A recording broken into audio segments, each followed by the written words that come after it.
I don't care for the way you're looking at me.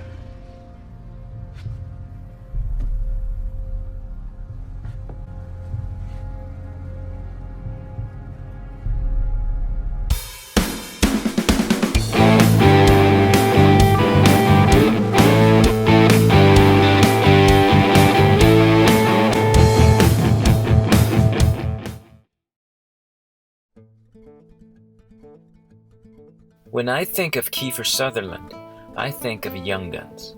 I know he's probably best known for his role as Jack Bauer in the hit TV series 24, but he'll always be Doc Scurlock to me.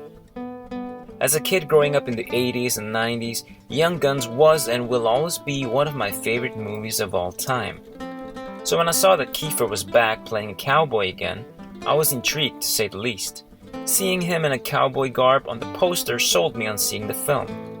The fact that Kiefer was also finally sharing a screen with his father Donald was just a very welcome bonus. Funny enough, at the beginning of this film, there's a shot where Kiefer is introduced and rides on his horse, and it looks like a seamless continuation of the last scene with Doc riding away in the now classic 80s Brat Pack Western flick. Forsaken is a straightforward Western. It doesn't really try to be anything other than that. It's just a simple story about family, guilt, and redemption. Kiefer plays John Henry Clayton, a soldier who went missing during the war and never returned. This is a man who had a reputation for being a skilled gunslinger, despite being the son of a reverend.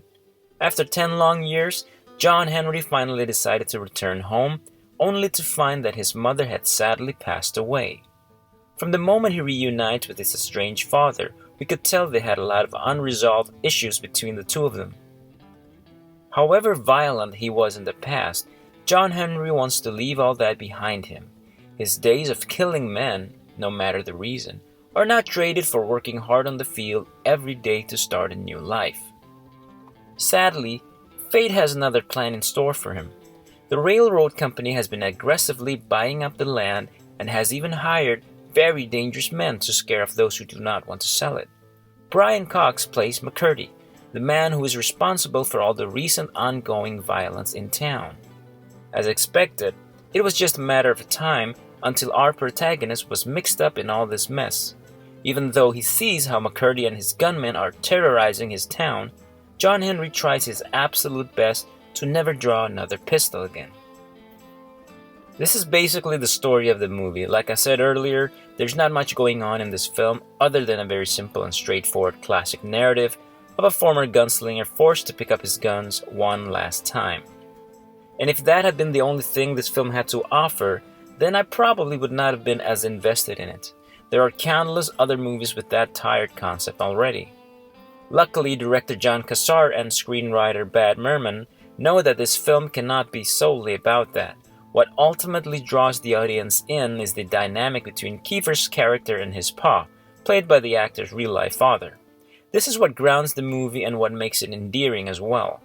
Both actors are so good in their roles that we quickly forget the rare treat we are witnessing in this real-life father and son's acting tour de force, and just simply accept them as the characters presented to us. They have a complicated history together, and we soon discover how they got to this point in their relationship. Speaking of the actors involved in this low-budget Canadian production, they are all superb. Veteran Scottish actor Brian Cox is just perfectly cast as the film's big bad main villain. He has some very delicious dialogue, and his presence in the film truly adds more credibility to the world presented. Demi Moore, Kiefer's co-star in A Few Good Men, plays Mary Alice, the woman who John Henry left behind during his absence in the war, and she too is fantastic. Her scenes with Kiefer are heartbreakingly honest and delicate. You can tell that her character is still madly in love with John Henry and is deeply saddened by how things ended between them.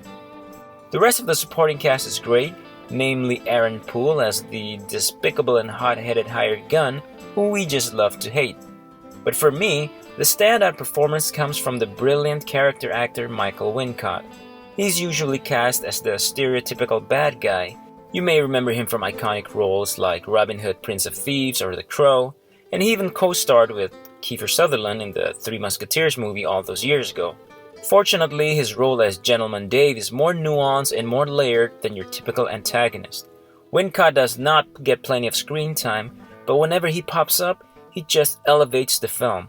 Everything about his character just oozes coolness. His name, his wardrobe, and then adding Wincott's distinct voice to all this just makes it very easy to admire him, even though we're not really sure what the guy's all about. Forsaken tells its story rather quickly. At around 90 minutes, it certainly does a good job of making sure its audience is engaged and entertained. Is it without flaws? Of course not. There were a few minor pacing issues that I had with it. Some scenes felt a little rushed and abruptly cut to the next, where I would have probably liked to have lingered just a little longer. The movie was shot digitally, and that does make it an awkward experience at times when you're looking at all the landmark western vistas, and the overall visual theme tends to be slightly off, but the majority of the film's photography looks gorgeous. The score in this film is also surprisingly very moving and soothing. Truth be told, there's not much about this film that I didn't like. In fact, I really enjoyed this film. It was far more than I had anticipated. I went in and expecting a good old western revenge film, but the film gave me a little more. Yes, there are some violent action scenes sprinkled here and there through the movie, and an all-around adrenaline-filled tavern shootout at the climax that would make any Western aficionado proud. But the majority of the film is just a beautiful drama about a son who is trying to make amends with his father and himself. A man who is trying desperately to go back to a past that no longer exists. By the end of the film, I was surprisingly moved by the story and how much I loved the characters. As a pretty big Kiefer Sutherland fan, I am glad to have found this gem of a movie. I just got it on Blu-ray a few weeks ago and I can't wait to tell a friend about it. I know a lot of people have never even seen or have even heard of it, but please check it out if you can. If you enjoy westerns, this is a must-see. Or heck, if you're not a fan of the genre but just love a story about a father and a son, go see this one. It's got brilliant acting, just the right amount of exciting action, beautiful cinematography, and then some. Guys, thanks a lot for watching this video. If you're new to the channel, I'm not a movie critic or anything, I'm just a movie fan from Indonesia who likes to share his thoughts and recommend some films. If you like my video, feel free to like, subscribe, and share it. Your support means the world to me.